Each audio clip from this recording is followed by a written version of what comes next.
Detail చూస్తే ఎన్నికల వ్యూహకర్త ప్రశాంత్ కిషోర్ పై మంత్రి బొత్స సత్యనారాయణ ఆగ్రహాన్ని వ్యక్తం చేశారు. ప్రశాంత్ కిషోర్ ఏం మాట్లాడుతున్నారో తనకే తెలియడం లేదన్నారు. పీకేకు లీడర్కు ప్రొవైడర్కు మధ్య తేడా తెలియడం లేదని విమర్శించారు. పీకే ప్యాకేజీని తీసుకొని తప్పుడు ప్రచారాలు చేస్తున్నారని మండిపడ్డారు. ప్రశాంత్ కిషోర్ అనే వ్యక్తి ఏం మాట్లాడుతున్నాడో నాకైతే అర్థమవట్లేదు. జగన్మోహన్ రెడ్డి ఓ లీడర్, ఆయన ప్రొవైడర్. ప్రొవైడర్కి వాట్ ఈస్ ప్రశాంత్ కిషోర్ సమాధానం చెప్పు, నేను చెప్తాను. లీడర్ అంటే ఒక ఆలోచనతో, దీర్ఘకాలికమైన వ్యూహాలతో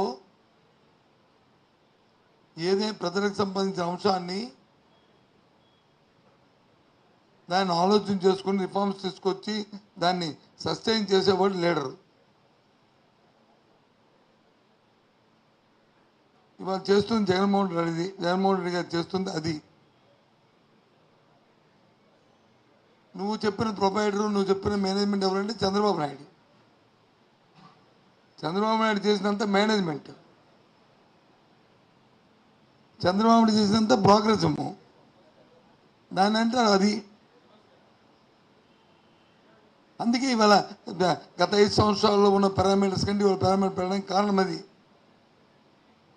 ఇవాళ దేశంలో ఉన్న పావర్టీలో చంద్రబాబు నాయుడు ఉన్నప్పుడు ఆంధ్ర రాష్ట్రం ఏ శాతం ఉండేది పావర్టీ, ఇప్పుడు ఏ ర్యాంకులు ఉండేది, ఇప్పుడు ఏ ర్యాంకులోకి వచ్చింది. కడప జిల్లాలో